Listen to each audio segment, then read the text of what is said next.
Hi, my name is Jake Waxman. This documentary, My Family, Adoption and Me, revolves around the story of a family dating back to the early 1900s. The journey I am going to take you on will give you the ongoing history of a family that was not formed by blood relations, but instead came together through the only available circumstances, which was adoption.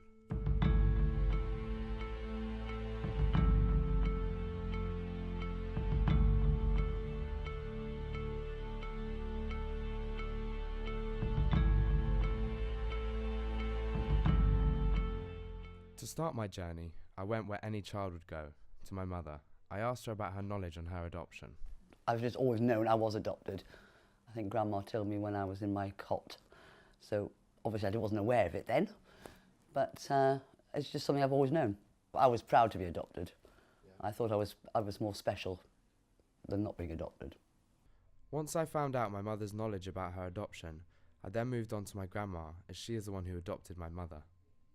Originally, I was born in Newcastle-on-Tyne, and my name was Sylvia Galler. That was my father's name, Alfred Galler. Now, and that's going back a very, very long time. When I married Marek, I became Sylvia Waxman. Then, after Marek died, and I remarried Lionel Koplowitz. Marek Waxman was my grandfather, originally from Poland, who was a great and successful man who started a business without knowing any English, which led him to have a lovely yet short-lived life with my family. Well, obviously it was a very sad affair. I was only 16 at the time. Luckily I wasn't younger, so it made it a bit easier, but I love my father very much. He was very important to me. And it was very sad. Lionel Koplowitz is my grandmother's husband of 34 years and is a retired doctor. I'm born in Newcastle upon Tyne. I was a general medical practitioner in Newcastle from 1952 until 1987. Lionel Koplowitz was our family doctor back in Newcastle who had known Sylvia from a very young age. Well, I actually met Sylvia originally when she was about 12 and I was about 12, because we both were competing for a prize at the Hebrew classes in Newcastle on an essay on Hanukkah. And we both got a prize.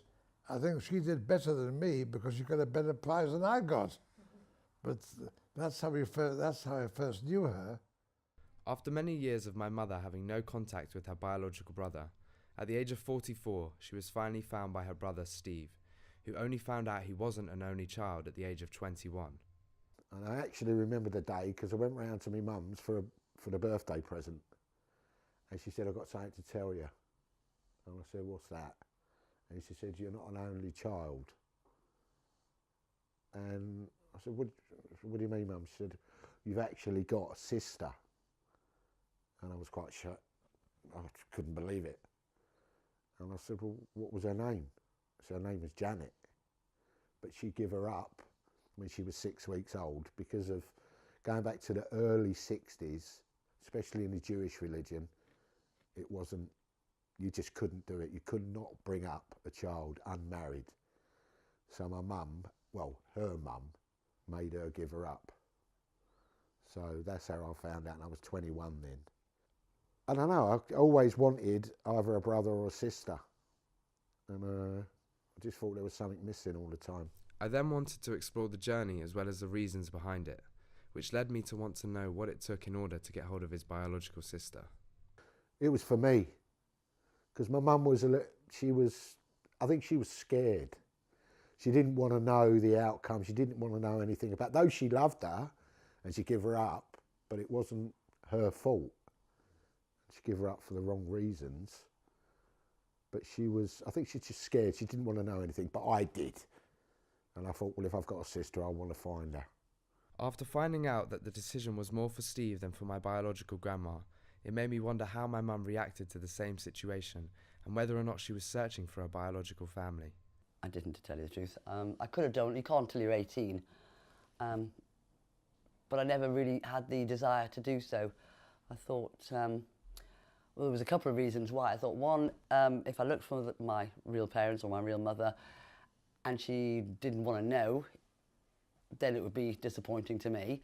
If she could have been looking for me all her life, but I didn't know that either. Or she was remarried with kids and hadn't told the new family about me. So I didn't really want to upset the boat at all. And I didn't have any desire or need to search for my real mum because I didn't feel anything bad about her. It wasn't something that was important to me. After my uncle came to the decision to try and find my mother, I wanted to find out the process he would have had to venture on in the 1970s. It was difficult, especially in the early 70s, well 70s, yeah it was early 70s, because there was no adoption agencies like that would give any information. It was easier for Jenny or Janet to find me. She could have found me years ago, or my mum or our mum, she could have found them years ago. But doing it the other way round, there was no information. They wouldn't give me nothing. And then I thought, no, I'm going to try again. And I found an organisation called NORCAP. And I thought, well, it's worth a try. So I wrote to them. They wrote back and said, yeah, we might be able to help you. So I give all Janet's details. And at that time, my mum was diagnosed with cancer. And what I was trying to do was rush them so that I could find Jenny or Janet so that my mum could meet her before she died. But they waited too long. It was 6 months before I got any news about where she was, or they contacted her. By that time, my mum had died. But if they would have pushed it, she would have met her, without a doubt. After finding out everything that my uncle had to go through in order to get into contact with my mum, it really made me wonder how long something like this would take. Leaving it all, I'm probably about 40, 43 when I met Jen, 43, 44. So it's got to be 20 odd years, 25 years. I don't think I could have done it any quicker because they held me back. There was nothing I could do. You know, you've got to go through these processes. Following on from my uncle's story, I was intrigued as to how my mum reacted to not being able to meet her biological mother. Oh, it was tragic.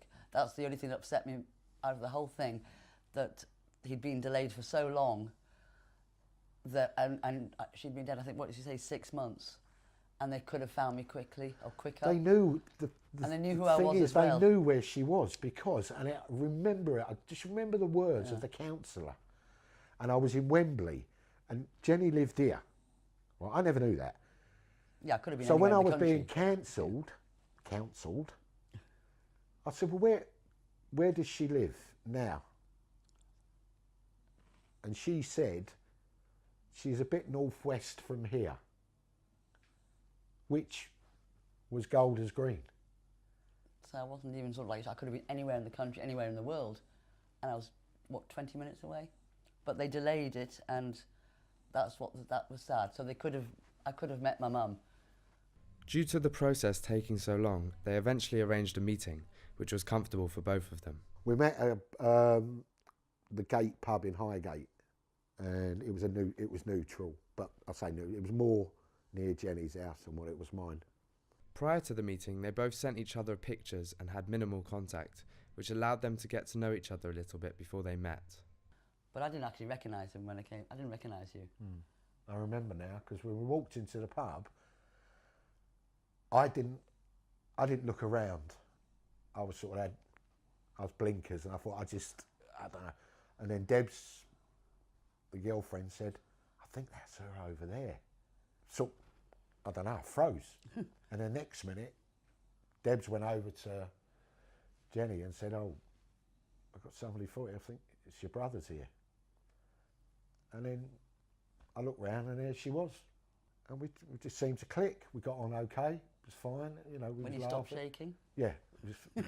He was sitting there with tears in his eyes and shaking. And I just time. thought, I just can't believe, like, I found you. And after finally meeting one another, it led me to believe that the situation must have been a hard one for both my mum and my uncle. I was a wreck. But then also, if things go through your mind, because being in the Jewish religion, I just always imagined her being orthodox. And the way I'll put this to you is, there's orthodox ones, and they're frumpy, and they're not very nice. And I thought, is she going to be a frump?